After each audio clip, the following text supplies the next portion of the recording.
and I do our events and social media. And I'm very happy to have alongside me here on the screen Tamra Lucid.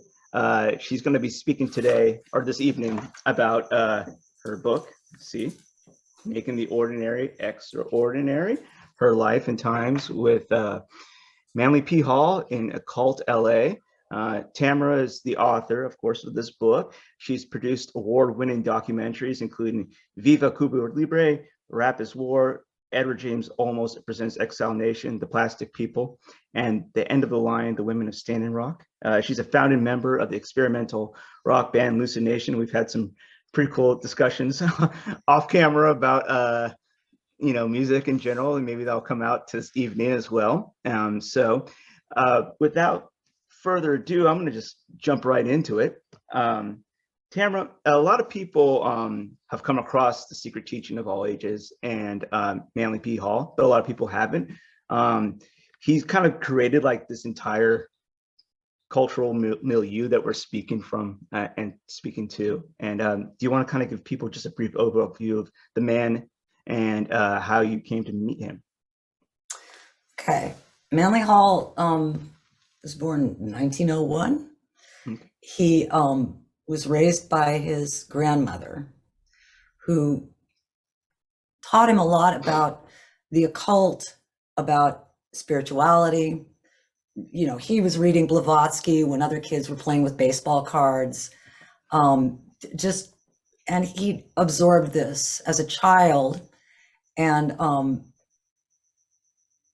he was so inspired by the mystery schools, philosophy, nice.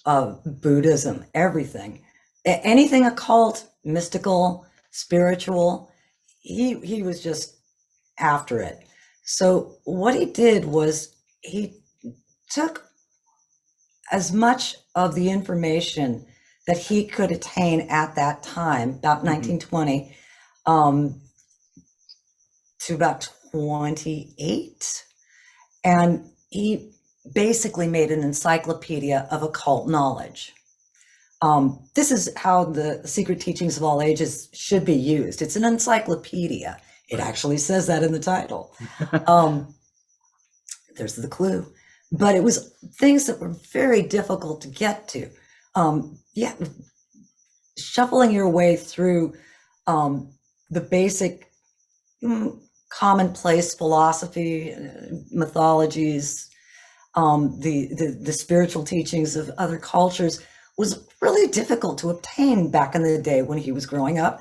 So the things that he found most important, most inspiring, most significant, he put into this one book, Secret Teachings. Now, once he did that, I think basically at a really young age, he was just, I'm going to be a spiritual teacher. I'm going to be a philosopher. He came to LA back when the sidewalks were wooden and the valley was nothing but groves of citrus trees, which it sounds actually quite magical. Yeah, it does. So pretty, and still has its moments. And he got to basically start a society through patrons who said, love your work, love that book, you should do more of this, you're built for this. And he really was. His inclination, let's quote Marie. He had the inclination, he had the brains, and he had the good looks. And he used those things to his advantage. And he made a career of being a philosopher. Go figure it. It's good work if you can get it. And he used it so well. And he used it in a spirit of sharing. I think that's the marvelous thing about it. Yeah. He loved these things. His interests were such. It's just what made his heart sing. You could tell whenever he would talk about things. So started collecting books, and he started really collecting books. So much so that he made a library. He made a lecture hall. He had his office there. There was even a gift shop. And it was this marvelous place in Los Feliz called the Philosophical Research Society, for the truth seekers. Right. And it thrived in Los Feliz. It was funny because it was right there out in the open.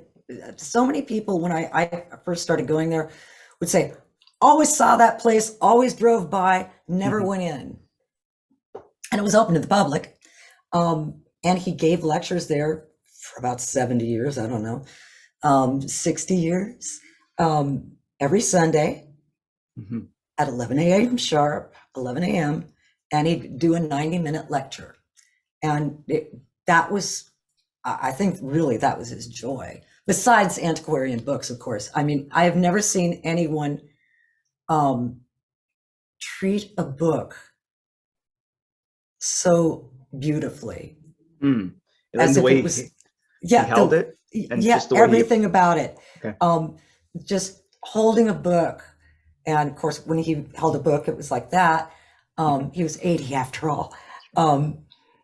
He'd been reading a long time, but then what would happen is I describe, like, when he would talk about pieces of art, I would find in his office and go, what's this? And he would hold it up like an appraiser.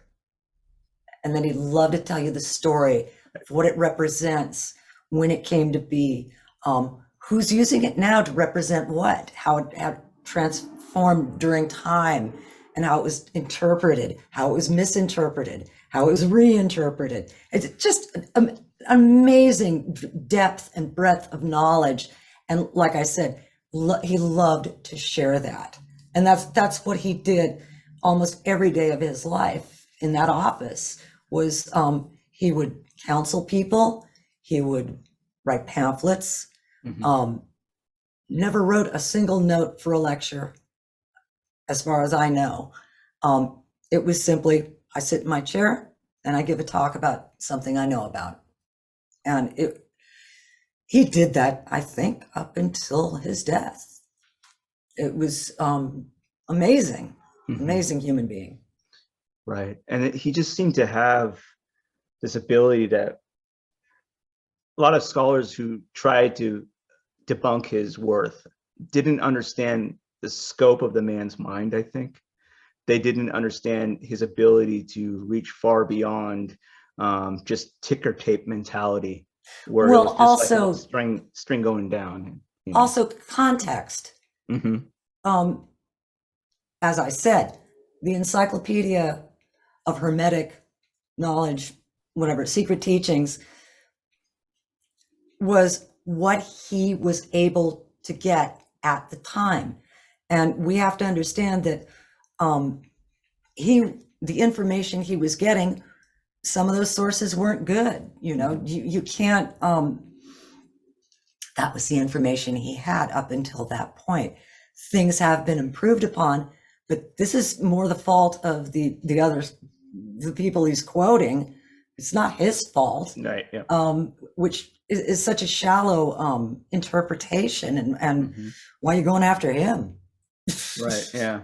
And it's necessary for like a cultural building block to take, swing for the gates, right? I mean, that's what real art is about in the first place, and I think he was presenting a life of art in his works and the way he lived.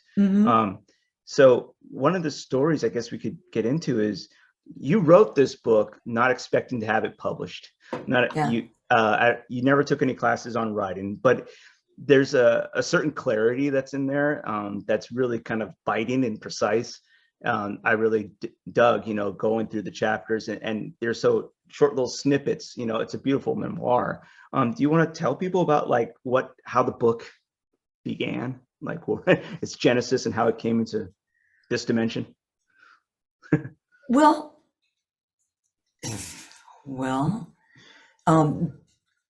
what started it was there were two things happening.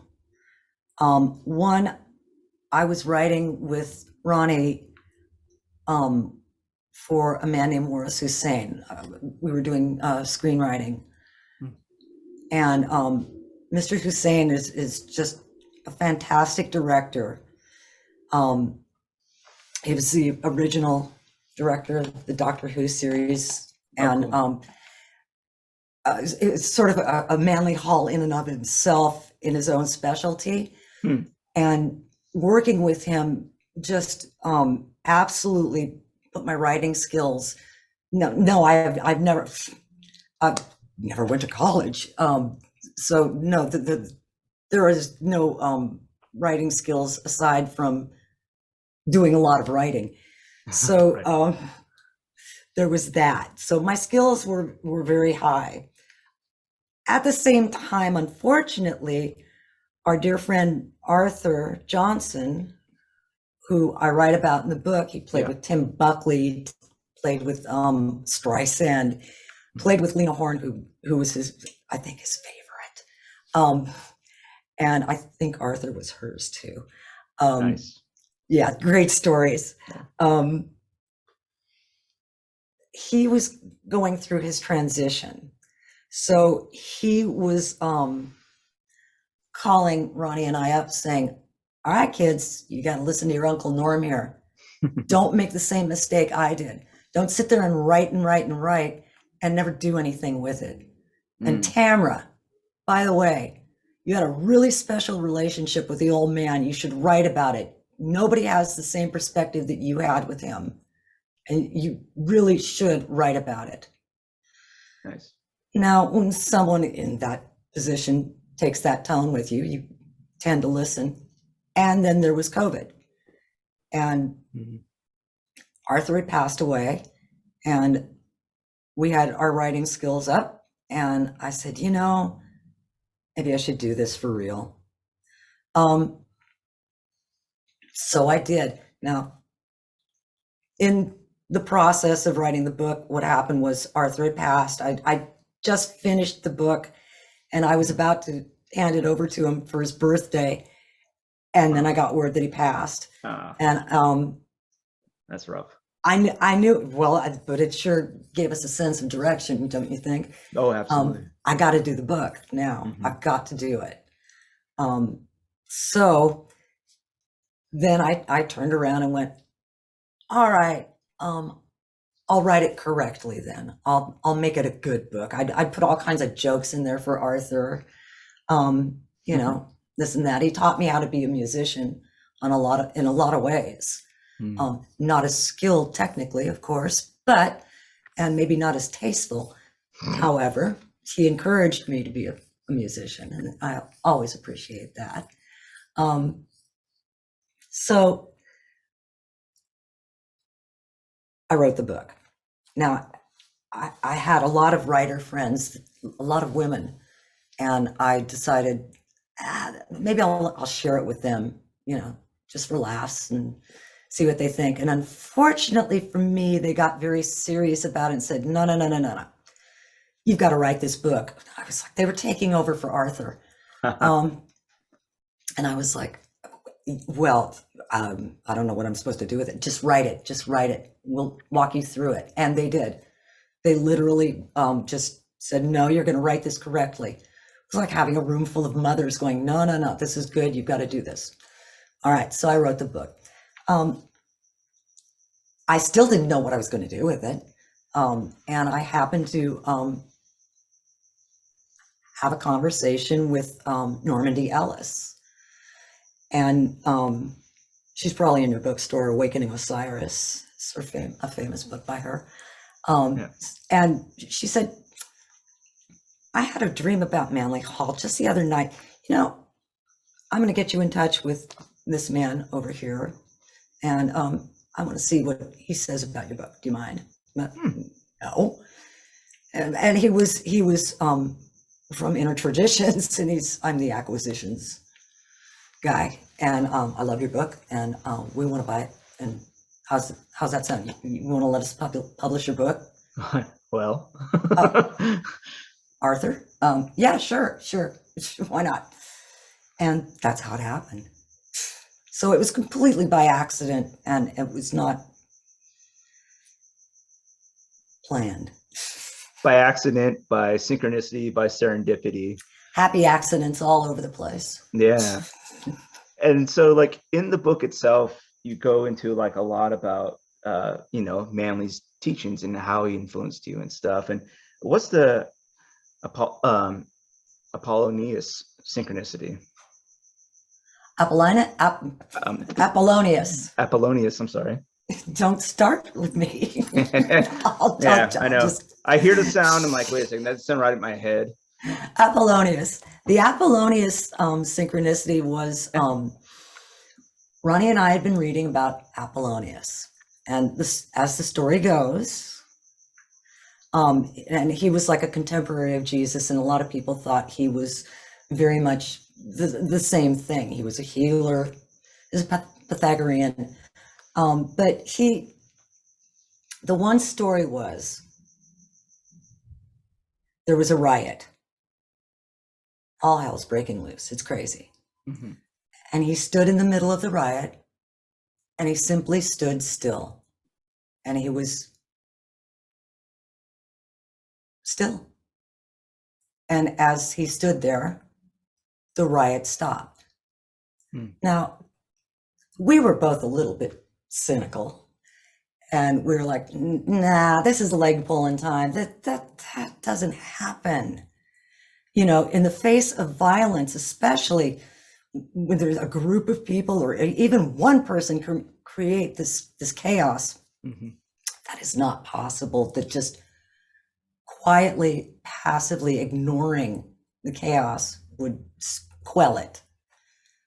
So we went out to dinner that night with the Halls. We were going to ask them about, now this story is not true, right? And as we were standing in line to be seated, a man was really agitated, and he, right in front of Mr. Hall, like grabbed his wife really hard and like wrenched her by the arm. And Mr. Hall, he didn't look like he was looking at the guy even. Stepped a little bit to the side. Actually, what happened was she had stopped to allow Mr. Hall to get through, and he grabbed her, the dude, and was like, hold up, let's go. Mr. Hall stepped in the way, and he kept stepping in the way. Every time this guy went to grab his wife to, you know, be abusive, Mr. Hall would get in the way, never looking at the guy.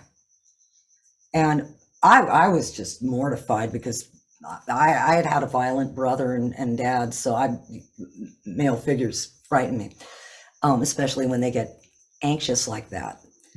And Ronnie was like, okay, this might end up badly. I don't want anybody around Mr. Hall like that. And it was like watching in slow motion this ballet of him deflecting this man's hostility. And he started yelling at Mr. Hall and still screaming and stuff. Mr. Hall just kept looking like he was looking at koi fish. Just, aren't they lovely? Couldn't you just watch these things forever? Just gorgeous. And then he'd move a little bit more. And finally, the guy literally, it seemed like he wore himself out, like the anger just got worn out. And it's almost, you could see him shake it off and like apologize to his wife. He apologized to Mr. Hall, who never acknowledged him. Then he apologized to everyone around. And then he took her by the hand and he walked out. Wow.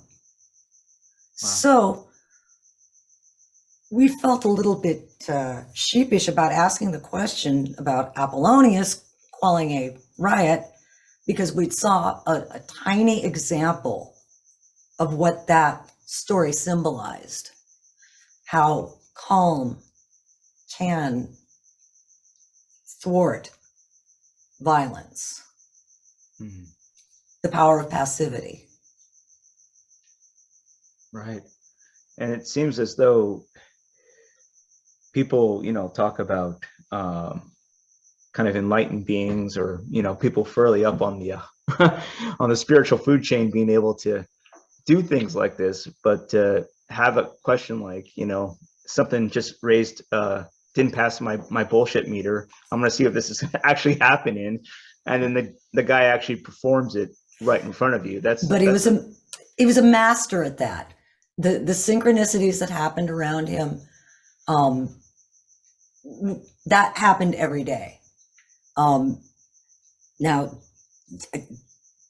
trying to explain, you sound like a fool trying to explain it, and trying to explain it, you've ruined the whole lesson, because the whole lesson is the passivity, allowing things like that to come into your life. Mm-hmm. And passivity is not unconscious. It's not dumb. Right. There's a difference between, a lethargicness to passivity, okay, and an openness to awareness passivity. Because you're still receptive. Your mind is being fed information.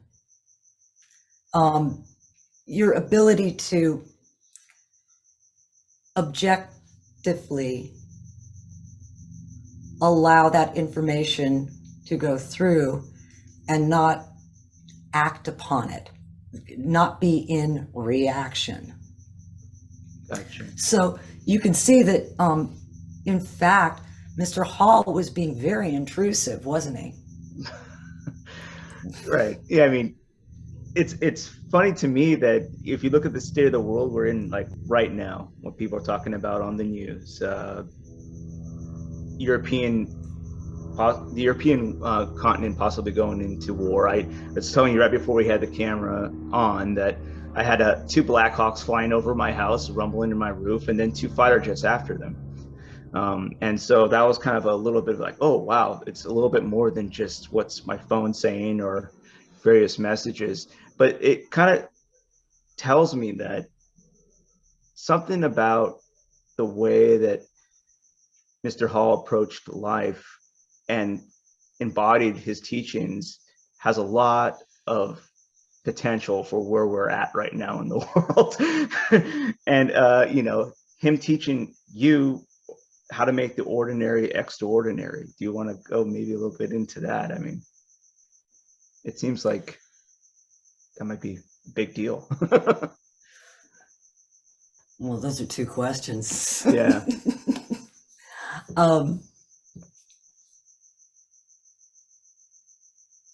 Well, it's a matter of simplicity.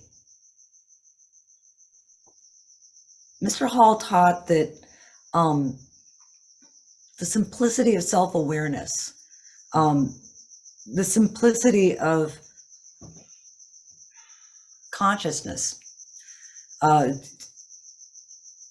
what you can do and what you cannot do, having a simple and practical awareness of these things, and observing what you're doing, especially when you're in your thinking pattern and your thinking process. If you are staying glued to your phone and going, war in Europe, war in Europe, war in Europe, you might want to take a break, maybe go tinker in the garden or something. You're not going to get the phone call on what to do about it, are you? This is the problem with politics. Tamra, really, I've thrown my arms up more than once saying, nobody's calling me and asking me. And yes, I think it's a shame, but there's really nothing I can do. I'm trying, if there's some darkness somewhere, I'm going to try and bring a candle over and lighten up people who are upset, where I can. Do what you can where you are with what you have. And you may have nothing more than give them a cup of tea and go, I understand, it's scary. Let them know you care about their feelings. Sometimes that's the best thing you can do. Pet a cat, adopt a cat, get a dog too, they're nice. Do something that's enriching to your soul, enriching to your sense of love, your sense of beauty, harmony. This is, very much, he loved to refer to Zen and the cultivation of a peaceful mind. And so, we are what we eat. Well, we are what we think. And be careful what you're thinking. And then if you're really clever and you want to be a real alchemist, you start analyzing the way you think and start the great alchemical mission, heal thyself. Yeah. Well, you want to say a little bit more about that? I mean, he's offering some techniques about the alchemical transition. And I think alchemy seems to be something that people tend to view as not current or not important, or, or even on the other side of it, indecipherable. It's symbolic language for self-improvement. Booyah. You want a simple version, a dumbed down version. Alchemy for dummies. Yeah. It's self-improvement. Turn base metal into gold, Yeah. Get that? No? Okay. Definitely. That's okay. Well, it's definitely a process of like continually working on yourself and watching yourself. This is all, and this is one of the problem with spiritual practitioners is they do the same thing over and over. Your spiritual practice should always be fluid.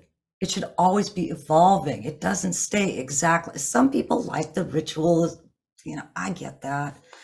7 planets in Earth sign, I get it.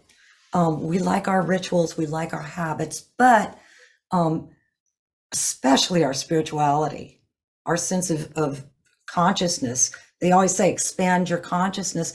Well, the ever expanding universe, well, it's ever expanding. That means it's moving. Mm-hmm. So keep that influence moving. Feed your mind with things that will bring it up, turn the base metal into gold. Read books by intelligent people. Read different things that you don't like. Just because they're intelligent people talking about it, it'll help. Yeah. Maybe you can apply some of their methods to yours and improve your method a little more. That's always the hope. Yeah. So how do we make the ordinary extraordinary? Just like that. Yeah. You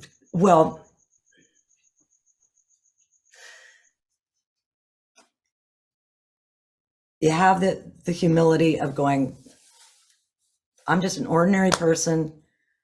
I'm trying to have this depth, a spiritual life.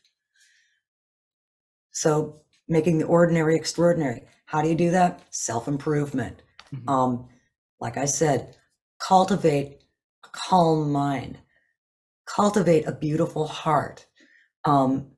These are simple phrases and they almost lose their meaning, but they are actually, when you contemplate these ideas, these ideals, these beautiful concepts, and it's all just like alchemy, symbolic language.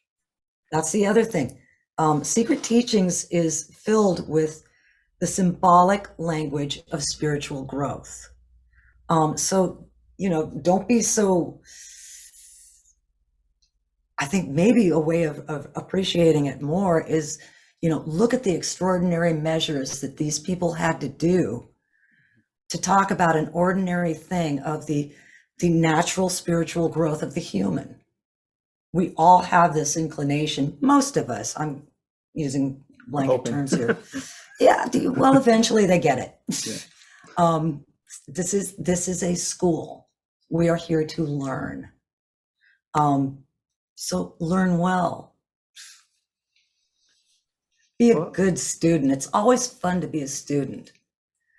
Yeah. Maybe not in public schools, but for your mind, when it's the things that you're studying, that's what he exemplified. If you're studying and working with, the stuff you like, it's never a burden. It's never work. It's a beautiful art form. And every human being should be allowed to have that. This should be a human right to be able to elevate themselves, to make their ordinary extraordinary. Wow. Yeah. I mean, no argument there. I think that would be kind of a situation where everybody's flourishing, and that would be Yeah, pretty. that'd be nice. That would be good. What's the Bodhisattva's leap of faith, though? That's something you bring up in the book, and tying it back to your music. I mean, some people may not know about your music career and stuff. So, Well, the Bodhisattva leap of faith that I bring up in the book was we'd left PRS. We were now in a band. We were playing in Little Tokyo at the Impala, which used to be the Atomic Cafe. And there was the guy who ran the place was there, and we had finished our set, and it was time to go. And he said, play something. We finished the set. Make something up. We ain't got no place to go. Where are you going? I got to stay here. Make something up. And that was a bit of a challenge. And I thought about it for a minute. And for some reason, I wonder why, I'd remembered the story of the Bodhisattva, that to reach nirvana, the Bodhisattva steps off the cliff with full knowledge that there will be support there. wow. My quick thinking mind, interpreting spiritual text in the most basic level, went, well, I do believe that music is a universal language, and the universe is made up of harmonics and sounds. Hey, if that's true, having all these philosophical thoughts while making sure the guitar is in tune. And I thought, well, I could literally then, if that's true, and the leap of faith thing is true, I can literally ask the universe to give me a song. Yeah. It should apply. Experimentation is the key. Right. So we started playing. And sure enough, I got a riff, came up with some lyrics, had a nice chorus, probably one of the best songs up to that point we'd ever done. And as soon as I played it and sang it and finished, the coffee bar man said, "That's your best song. What's it called?" We don't know, and it's never going to happen again because we don't know how we did it. But that leap of faith, there I was standing on the edge going, I don't have a song. And I went, all right, universe, give me a song. And it did. As far as I was concerned, it did. Sure. And then I thought, hey, if it works live like this, what happens if we try it in the studio? Yeah, let's try it. Alchemy and analog, let's see. And that's, we did a lot of that. We did, our number one college CD was Tacoma Ballet. That was all improvised. Wow. Yeah, Spirit in action. well, yeah. Well, that's awesome. Well, one of the things that you talk about in the book is that, and maybe this has something to do with how sincere a seeker is, but Manly P. Hall and you and Ronnie were watching MTV. That was a thrill. And I can only imagine, like, if you guys were watching like Whitesnake or God, that'd be great. No, I don't know what you were watching. Maybe you remember at this point, but like MTV, back when they're actually showing music videos, before they got into reality TV show hell, they were known for, like, you know, the flash pods, the bands with long hair, crazy guitars, you know, cod pieces, whatever. The I think Manley made a remark saying that, you know, this is reminds him of the 60s in a sense. No, he said, well, you know, Marie was the funnier one, but Mr. Hall said, you know, between the loud music and the flashing lights and everything, yes, he was rocking the 60s. But it's very much like the mystery school. So, you know, you would bring someone in to the mystery schools. So here's your initiation. And now you're going to be in Club Orpheus or something. So they bring you in, they mess with your reality, your sense of reality. They want you to be in an altered state. And then through a process of, some of them, they would take them through caves and stuff. And there would be paintings on the wall. Some were, you know, beautiful scenes and some were scary, and it was torch lit. And then they would start giving you wine. And usually back in those days, wine was drank really watered down with water because you'd get too drunk. You just didn't do that. But in the mystery schools, you got straight wine. So they got hammered. So their whole sense and perspectives were completely shifted. So Mr. Hall said, so now they take a bunch of drugs and they go listen to loud music and there's strobe lights going. Right. He's like, that's a mystery school, to be sure. Unfortunately, you know, these mystery schools back in the day were coordinated and they knew what they were doing and they were, you know, boom, boom, boom, these steps were happening. What Mr. Hall disagreed with was people would open up psychic and intellectual ideas that they weren't ready for. These were not guided trips, let's say. Gotcha. These weren't, you know, we're just going to get high and go and listen to a bunch of loud music, which is fine. Who am I to judge? But you know, as he said, if you do that unaware, and then, you know, you have one of these experiences that are actually spiritual in nature, it can be very disturbing. You don't know what you've experienced. It can be frightening. It can be discouraging. It can be terrible. There's all kinds of bad stuff that can happen, even though a lot of people did learn. And a lot of people, particularly in the 60s, we're trying to achieve that mystery school style experience through drugs. And, you know, bully for them. It could end, like you said, it could end in a big mess. Or an enlightened moment. Right. You know? Yeah. And you mentioned stuff, he knew people who were ritual magicians who, like you said, opened portals and couldn't close them, or psychics who couldn't stop the impressions they were getting and they were driving themselves mad. There's some danger in the field that that can happen.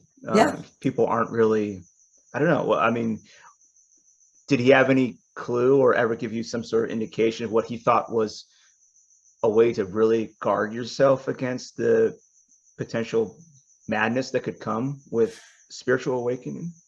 Know thyself. Be very grounded.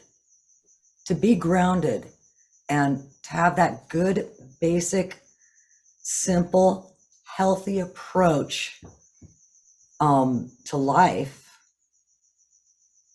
All that other stuff, you know, that's a serious endeavor. You need to have a certain amount of grounding and skill set to do that.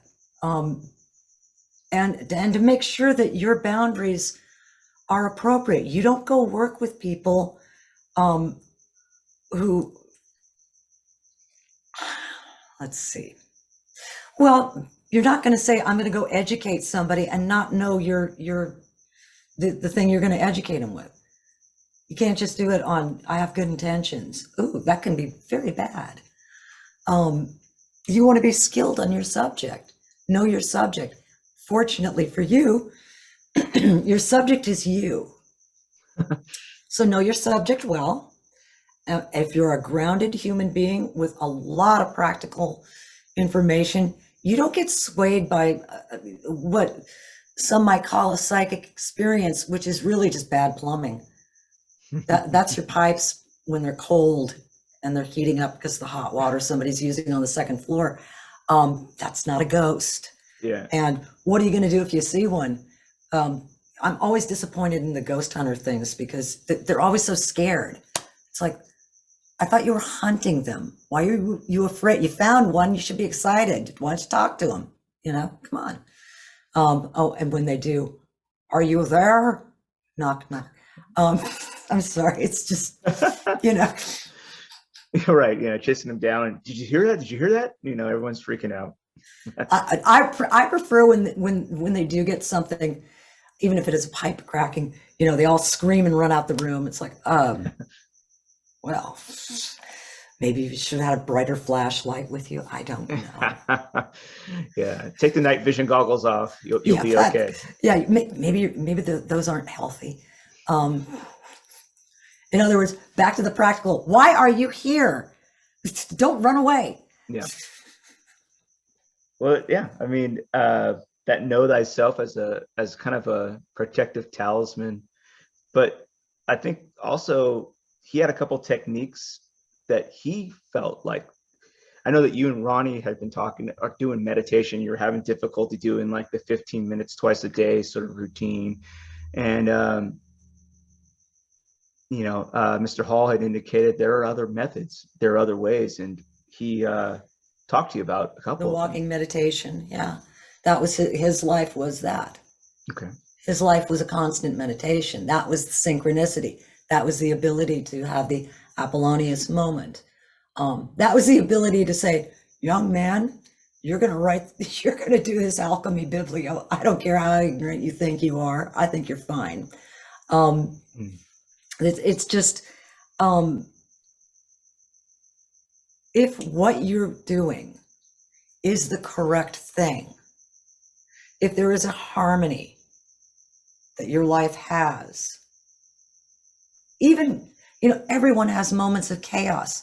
Things break. You make a mistake. You have some insomnia once in a while. This is part of the human condition. To take it as I'm being punished for thinking impure thoughts. No. Maybe you ate something that wasn't good for you. But if your basic life is that of you feel like if you're inclined to have a sense of service to others, and it feeds that, and you have a sense of appreciation for the natural beauty of the world. If you have loving relationships, and you know what, cats like me, so you know that's a win. Right. I'll take that any day. Yeah, exactly. But if these things are working in harmony, that almost becomes your meditation. Gotcha. Keeping everything humming on that level. And again, that comes back to that practicality of what kind of a mindset are you cultivating within yourself? What's the culture within your thought process, within your personal space, for lack of a better word? Yeah. And I mean, when Zen monks are performing walking meditation, you know, you see them like in a little row with the sand, and they just kind of very slowly and gently walk through, minding each moment as their feet caresses like every sand particle, and they move forward. And, you know, they have a very developed embodied sense of moving through the world. With the walking meditation that Mr. Hall taught, did he first bring you through a ritualized sort of thing and then say, try it anywhere? Or did he have a different way of working on that technique?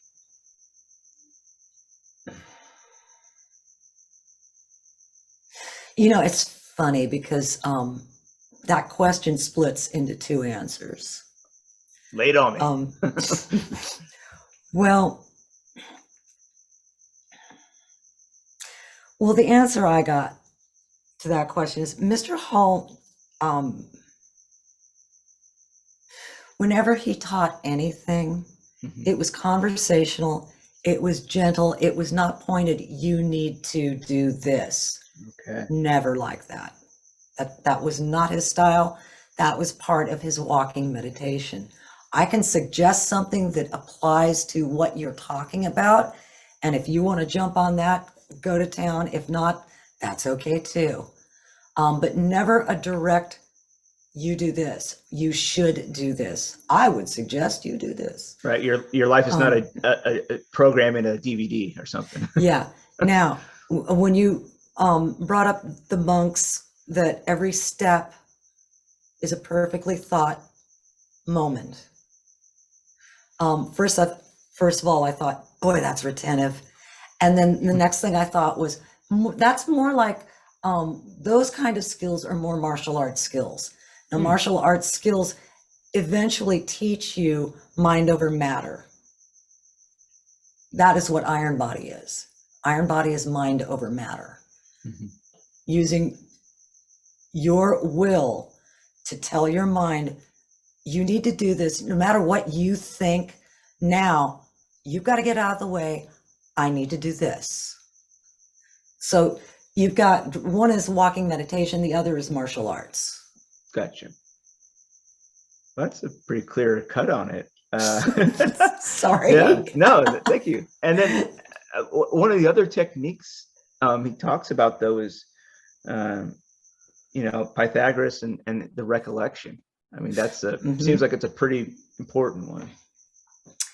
That one is the Pythagorean recollection is when you go to sleep at night, you start going over the activities of the day backwards. So the last thing you did right before going to bed, and you carry through until you woke up in the morning. This way you can contemplate your activities, how they worked. Did they work? What didn't work? What you want to improve? Again, if you look at it, that is simply the self-knowledge and self-reflection, and what are you cultivating in your mind and creating in your life? Yeah. And how you can kind of work to further it and make it a little bit better, hopefully. And think about how consciously aware of your activities you start to become. For instance, if I thought I was going to be sitting here thinking about what I did there, I wouldn't have done that there because I feel stupid now. Damn. It's one of those moments. Yeah. Very human, natural human moment. Whoops, I really got to fix that. That's what that's for. It's very effective, actually. Yeah. No, it seems like should be taught in schools. Just like basic self-defense. Yeah. It should be taught in schools. Yeah, absolutely. Maybe this is taught in schools at one point, but tell us a little bit about him dedicating the secret teaching of all ages to the rational soul of the world. Well, just that we actually do have a rational soul. Believe it or not. Yeah, it really is there. And yes, that's why turning base metal into gold,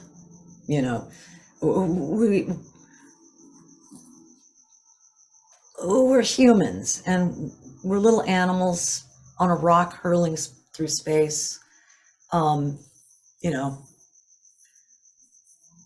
We're so lucky to be here. It's very much like Men in Black, when he looks in the locker and all of a sudden he sees how many worlds there are and how many times the world is always on the brink of destruction, every day. It can be viewed like that. But there is a rational side. There is a side that can be cultivated, and it can enrich so much for so many.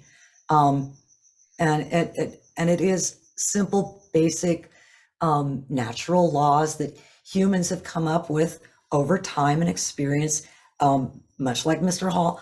All these books about spirituality, all the different ways of doing it, all the different human experiences of spirituality, which is nothing more than an improved, happier, rational relationship to the world. Speaking to your higher angels. It's another great phrase for it. But there is, we can do it. Don't give up. Yeah, we can do it. Well, one thing I found in your book, and it's also about a couple other chapters too, is, the characters surrounding Mr. Hall. One of them, of course, being his wife. I had no idea about Mad Marie. And she sounded like a firecracker, the kind of lady that I would love to, she was German, have like a nice little after dinner beer with and like chat up with her, maybe, if she didn't punch me in the face, or maybe. No, she would enlighten you, I'm sure. Yeah. Good luck keeping up with that after a beer. I don't know.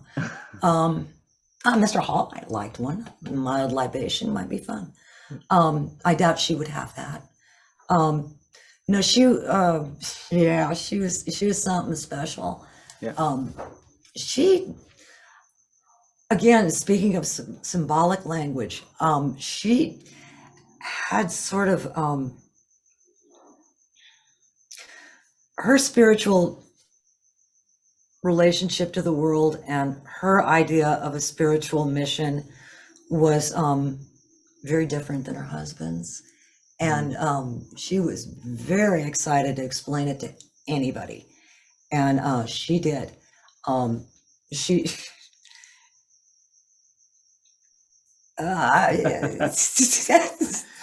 Well, yeah, I mean, it seemed like she was leaping over the table in some parts of the book just to explain her cosmology to people, and her insistence that, maybe Manly should just stop reading the dusty old books that he had and focus on her revelations.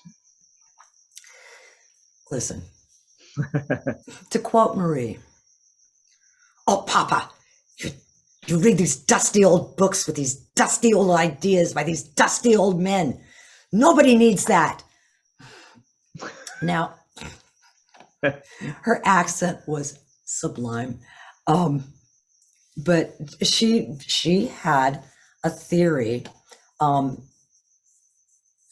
that was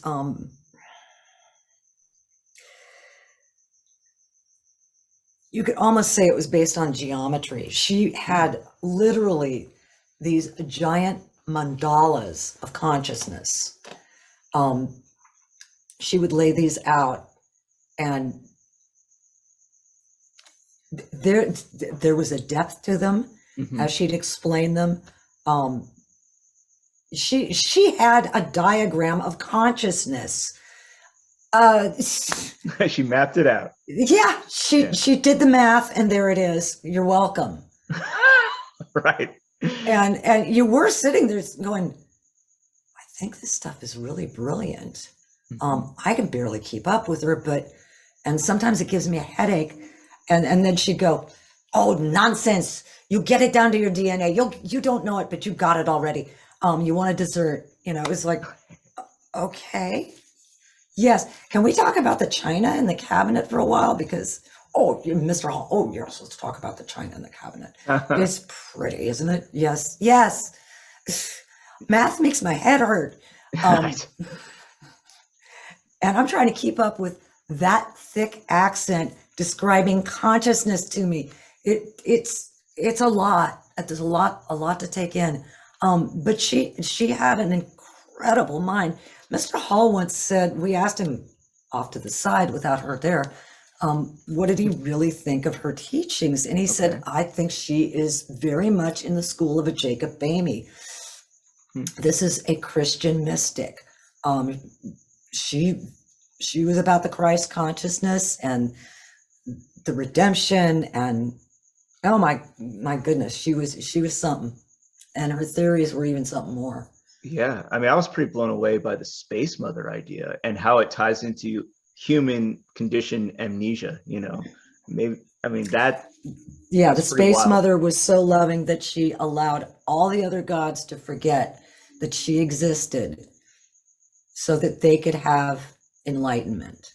Mhm. It's just like, okay, that's kind of beautiful. Right. And it's a female based. I like that too. Eh, Yeah, and I mean, there was oh, bless you. Thank you. There was a Keeps couple me. moments in there too, like when you know, people were saying if you do, well, I forget the line, the refrain, and it was like if a man lives his life through his woman's dreams, then they will both be enriched and happy. I forget exactly how the line went. Let's see if I can find it. But do you know what I'm referring to? There's like, I recognize it. but the idea is that Mr. Hall had surrounded himself with some pretty enlightened females and had there's a lot of characters in the book, astrologers, people who were working in the library for numbers of years, and kind of gave you guys both some tutelage, and uh, also some people who were a little bit, I don't know, shady. Just the word I was thinking. Um, no, there were some magnificent women there, and every single one, much like Mr. Hall, they loved teaching. They loved sharing the information, whatever their specialty or favorite subject was. They would lavish you with what they had learned over the years. And I think that's what made it so wonderful. Um, yeah, great. The librarian, Pearl, Mhm. um, she started going to PRS when she was a teenager, ended up being the librarian. Um, let's see, Edith, his secretary, was just one of those absolutely fantastic women from World War II. Went to work because of the war Mhm. and decided, I like working. I'm gonna keep working, and did not stop. Um, Owned a bookstore, was Mr. Hall's personal secretary for years, and she was um, just an amazing woman. All of them were. They really all were amazing people that he was surrounded by. And they happened to all be, there were a lot of powerful women. Um, Mm. just, that each individual woman by themselves would have been a fantastic human being to know. And you'd be lucky to know them. And they were all in one place, and they were all just like, um, oh, love to be nannies. You know, Right. your spiritual grandma is here. All right, I've got a spiritual grandma, you guys. Yeah, get some spiritual apple pie, you Exactly. know. What was there ever any connection between Mr. Hall and say like the Rosicrucian Center in San Jose? You know, the R. Spencer Lewis version of Rosicrucianism, or was he more really kind of focused on like the European manuscripts and doctrines? I have no idea. Yeah. I don't think I could comment on that. Yeah, I was always kind of curious about that, just because he spoke about Rosicrucianism so highly and stuff. I was wondering if there was ever any connection, but he seemed to be like connected to a lot of people, and like Krishnamurti. I Yeah, mean, that's you have a wonderful story about him and how they met, or they would hang out together and stuff. yeah. He would go up to Santa Barbara and hang out with Krishnamurti. When he'd get to the Theosophical Society up there, Mhm. um, Krishnamurti would meet him at the gate and then get on the side of the car Uh-huh. and drive up. They'd drive up there recklessly, um, and he'd just go there to, they were friends. They were just good friends that had fun talking shop, which was, the spiritual teaching and how you taught, your stuff and how I teach mine. And they like to talk about sports. Of course, they'd exchange jokes. Mr. Hall was really into jokes. Do you have any good ones you can still remember? You could say on air. They all tended to be fairly clean. Oh, well, the Hypatia joke. No, I want to save it for the book. It's a good joke. No, it's good. I should save it for the book. Yeah, definitely. If you haven't picked up the book, everyone who's here, please do. It's at the East West Bookstore, right in the front. When you go to new releases, there's a little stack right there. If you're not local, you can order it online through the website, eastwestbooks.org. Sorry, that was my plug. I tried to make it as smooth as possible, though. I thought it was wonderful. Thank you so much. So what do you think Manly would think now about the current spiritual New Age metaphysical scene? Well, I think he would just make the funniest face if he knew how many people were listening to his lectures, because it's just, I see it. I'm just like, oh my God, these people are they're so happy to make his acquaintance, and they're so, adorable about it. And, I think it would just flatter him terribly. He'd blush. And he'd probably think it's quite marvelous. But Ronnie and I both agree that Google would absolutely have made him over the moon. How so? The information, the easily accessed information, all the books that are online, audio books, people discussing it and having these intelligent conversations about all kinds of spiritual stuff. I think that, basically, considering his walking meditation, having people able to freely discuss these subjects that he loved, all around the world at any time. What a marvel. I just think he'd be thrilled,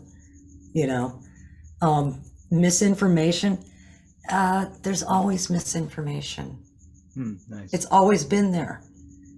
There's always people who misinterpret and use things badly. That's always been there. But the joy of all the people that can converse and enjoy each other's company and help lift each other up. And ultimately, I think he'd be thrilled. Oh, that's fantastic. Maybe he is. Yay, you never know. I think it's cool to hear that he had like genuine utopianism versus like the kind of like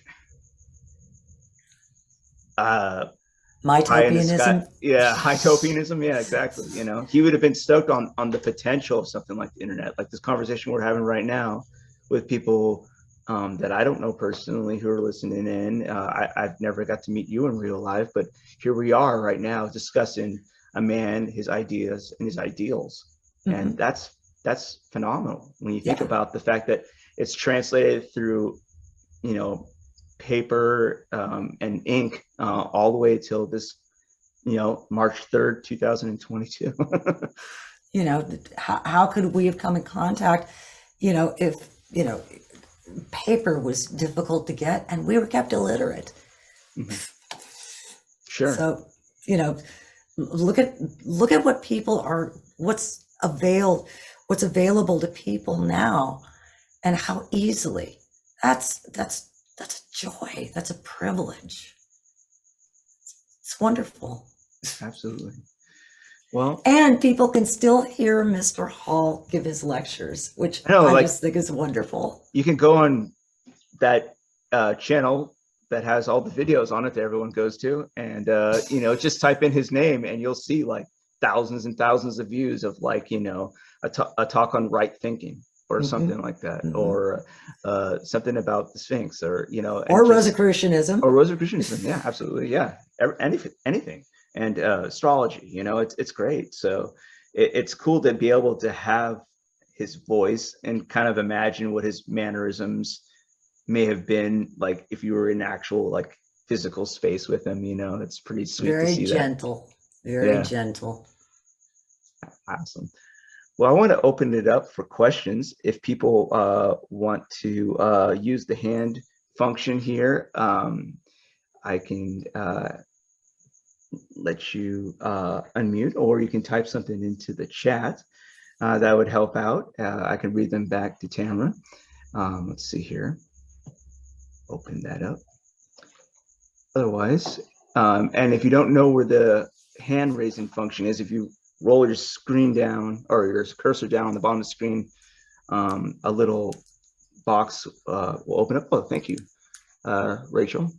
Rachel Gilchrist says, "Thank you, Tamra. This is very interesting." Aw, And so that's a nice thing. thank Do you you, have any Rachel. questions, Rachel? And yeah, Brooke, did you have a question? Did he? Oh, it's coming in nice and in pieces right here. Wow. Okay. So did he have a type of meditation that he would recommend? We talked about, I mean, do you like to basically anyone, or do you think he had like very specific for the type of personality that he came across, or do you feel like the walking meditations and the He, at the end of the book, I quote him as to what he was about, let's call it. And walking meditation, it was service to the people that came into his life. Okay. So someone with a baby, there's a christening. Someone who has passed away, there's a funeral. And you try to be as much to serve as best as your ability that moment, that situation. In order to do that, there has to be a certain purity, elevation, or simple calm meditation to accomplish your best work for that purpose. And it is in service. The other thing was the Pythagorean recollection. That really is one that he specifically said, that one. So I figured that that's one he practiced. But he also practiced something as simple as do not fill your mind up with agitation. Okay. He next to his bed, he always kept his stamp collection and a joke book. That's awesome. Sorry, everybody. Yeah. And that says a lot about conduct and the cultivation of a calm mind. And so that is meditation, simply relaxing away. That's a phrase he'd love to use, is to relax away from a situation if you want to know what to do. Okay. So again, that separating yourself, stilling that racing mind, and then breathing, always breathing, and focusing, settling down, bring everything to its most simple level. That simplifying our life, our thoughts, our approach. He was always for that. More Zen, less think. Yeah, it makes me wonder like how you feel about like push notifications and like social media, like mental bombardment at this point. It's like one must be cautious. Right. Yeah, absolutely. That's where a little self-discipline comes in. Absolutely. Brooke said, she loves that level of simplicity that everyone can do it, Yeah, yeah, she's absolutely right. Yeah, spot on. You Um, knew the answer already, Brooke. nice. And Don had a question. He said, great conversation. Oh, But the idea of habitus, habits, did he purposely, outside of like, say, techniques, like meditational techniques, did you notice him cultivating particular habits of mind, habits of being, um, anything or did he have any habits that he tried to get rid of?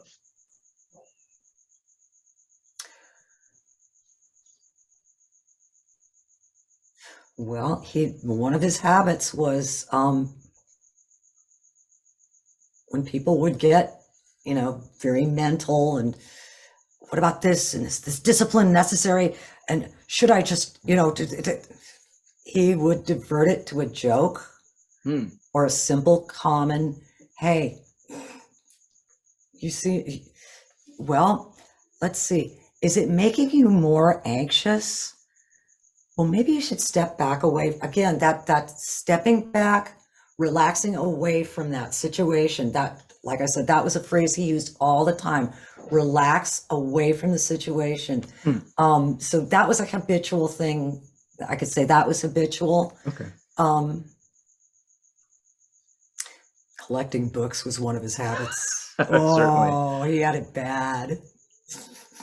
Yeah, I mean, and then there's a great like chapter in your book too about when you and Ronnie went to like the 3 select bookstores and just people were knowing that Mr. Hall was coming. It seemed like because they knew what he was about and what he was searching for. Oh yeah, yeah. They wanted booksellers. They wanted to show off their best antiquarian books. It's Manil Hall. He's the best book collector in the whole world. Yeah. They'd get pretty excited. Okay, I don't blame them. And again, when he hold up that book like an appraiser and go, "Oh, this is a marvelous edition. Look at this." Hand it to Marie. That's all right. Hand it to us. Whoa. Yeah. Whoa, that's a great book. So yeah, habits will, again, that walking meditation thing I'm talking about, Yeah. he was very habitual in his daily routine. I'll tell you one of his habits, is afternoon libation. So at about 3 o'clock, 2,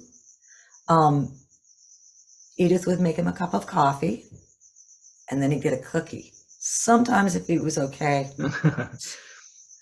that was his habit. Now, I don't know if it's true. I never saw anything like this, but Edith suggested sometimes that his cup of coffee was a double gin martini. And I don't know. I think sometimes I thought Edith was just pulling our leg, but she did say that. But his habit was his afternoon libation, coffee and a couple of cookies. Nice. Pretty wicked stuff, huh? Right. Yeah. I mean, I'm pretty partial to cookies myself. My wife's a baker, so I just love everything she makes, and so I have no problem with very nice. No problem with multiple cookies every day. And were the cookies the things that got him into his most harmonious moments? I mean, like, what were the things that kind of triggered something that you could see in his eyes where he seemed to be zoned? Was it his lectures sometimes? Well, I mean, yeah, he's in the zone with 90 minutes for 70 years. He did pretty good with those. For sure. Also, just, when he would talk about art, and especially when he'd start conversing about art with Marie, these two connoisseurs would start talking, and it was an education. The depth and then the perspective on it was just, it was just a joy to listen to the two of them talk about art. Really marvelous, really marvelous. Oh, wow. Yeah, I can only imagine. It's like, just an education being around these talking encyclopedias who had such depth too. You think sometimes encyclopedias just being like a single entry or like, a couple pages, but it seems like he was able to pull from so many different disciplines and so much different times of humankind on the planet. Yeah. We have Ellen, who just asked, she said she just finished reading Secret Teachings about a month ago after studying Whoa. and meditating on some of it for nearly 20 years. Oh my goodness. Manly's written a lot of books, and one feels like this is his magnum opus. It was super impressive to her. Are there any other ones that you feel are equally important? They're all good. I mean, Yeah. it's so tough to choose just one. I just couldn't. Yeah. I'm so sorry. But I'm One impressed with Ellen. Yeah, I mean, one personal one that I liked is I picked up a copy of his pamphlet called Right Thinking, and I got it like maybe like 15 years ago, but it was like one of the original editions from I think 50s maybe. But that was a really good kind of overview of like the ethical implications of ancient philosophy and its study, and I think that's really what he embodied it a lot. He really had that protective aura about him because he cared about self-cultivation rather than, power trips or whatever some people are doing. Well, he once said that he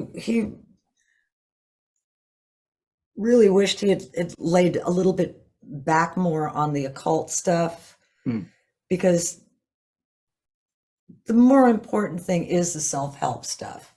And it's almost as if the more occult stuff is kind of superficial, and it's the razzle dazzle side of spirituality and the glam side and white snake and no, Poison, White Snake, Motley Crue. We could keep going on. Fire pots for everybody. Fire pots, yeah.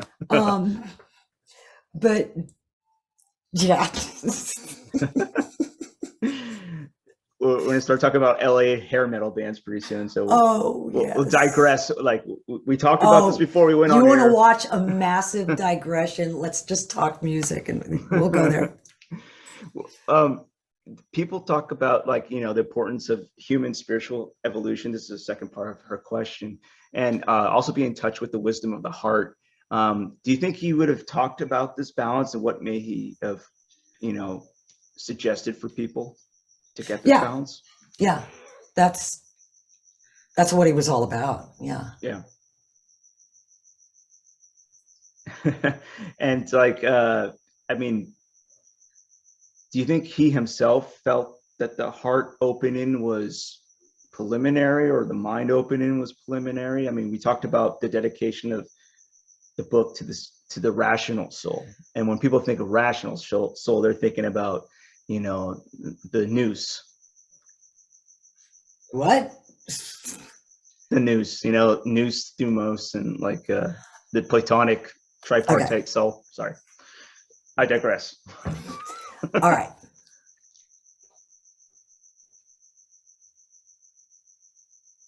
Yeah, I think it still applies. The same thing still applies.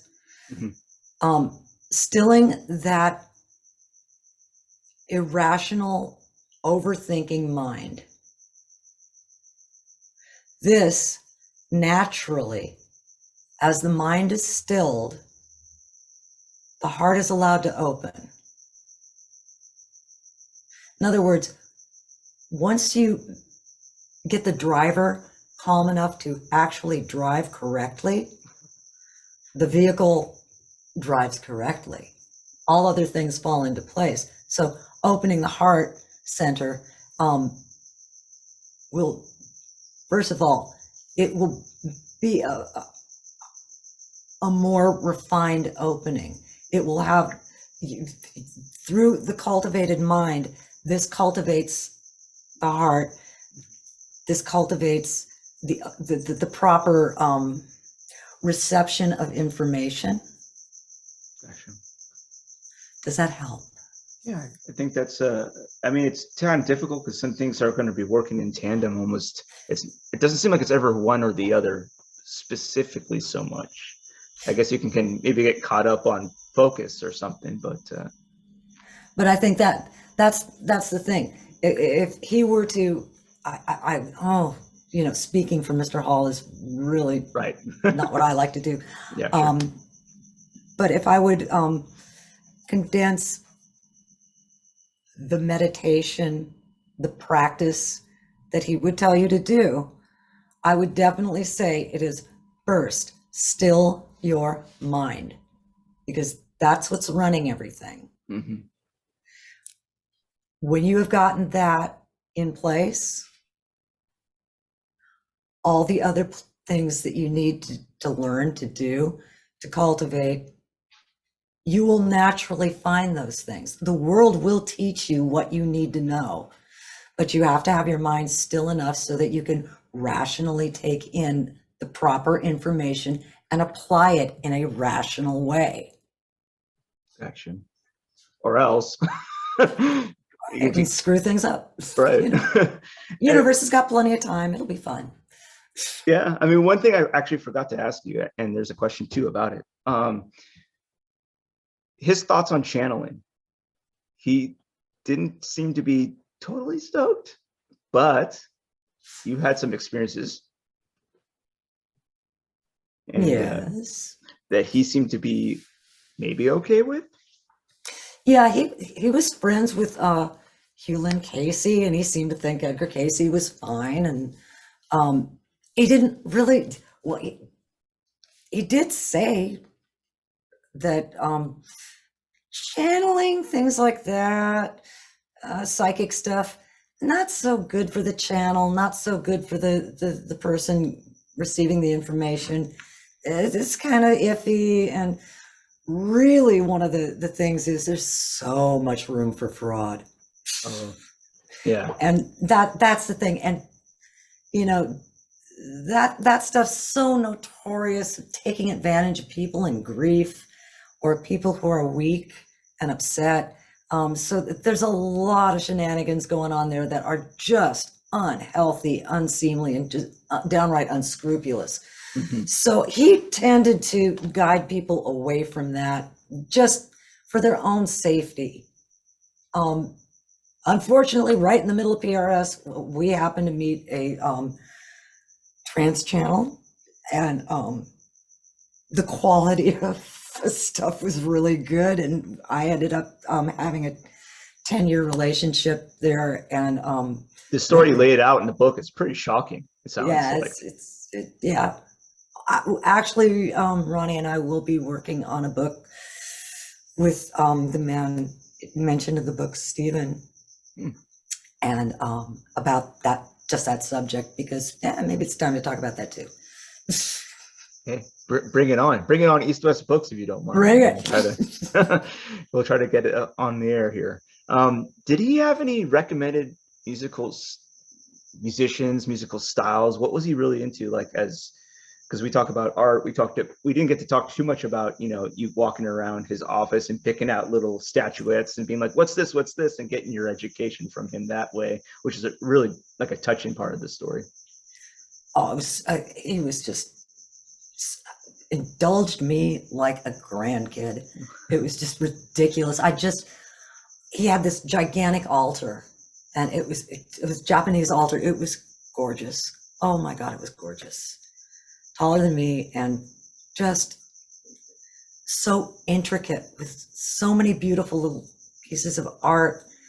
He would let me just literally I tried not to touch much. I'd point at it and describe it and say, what's that? And of course, again, this is what Mr. Hall loved.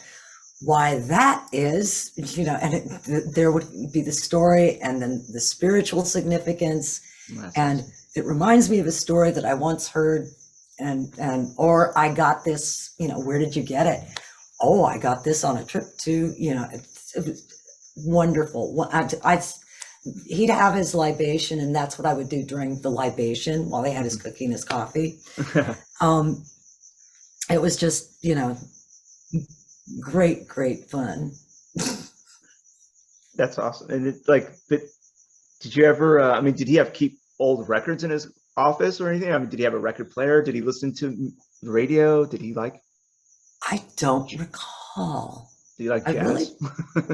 I don't recall music with him. Isn't that funny? Because we got the music of the spheres, right? And then but that's not so much music as people tuning their instruments. He had a bunch of jazz musicians working for him, though. Yeah. What about that? Yeah. And well, actually, tangential to that though, chanting. Did he ever talk about chanting? Because that's similar to music in a sense. You're vocalizing and you're maybe saying, something about Krishna or whatever. Did he ever talk about channeling? Chanting. Sorry. No. Yeah. That's interesting. But he had all these musicians, because you go into in the book, you go into Arthur, was it the guy with the leg who had the bad leg? Yeah. Leave Me Alone t-shirt. Yeah. That guy had a phenomenal musical career. Yeah. He was amazing, an amazing human being. They call me a genius, then they never call me. Right, exactly. I learned all the funny expressions that musicians say from him. That's awesome. Well,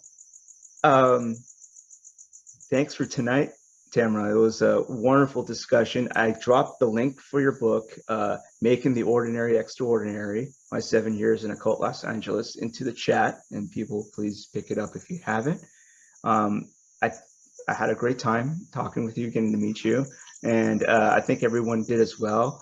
I think we had a very enlightening experience, and it was kind of like getting to meet Mr. Hall, and that was pretty cool, Thank you.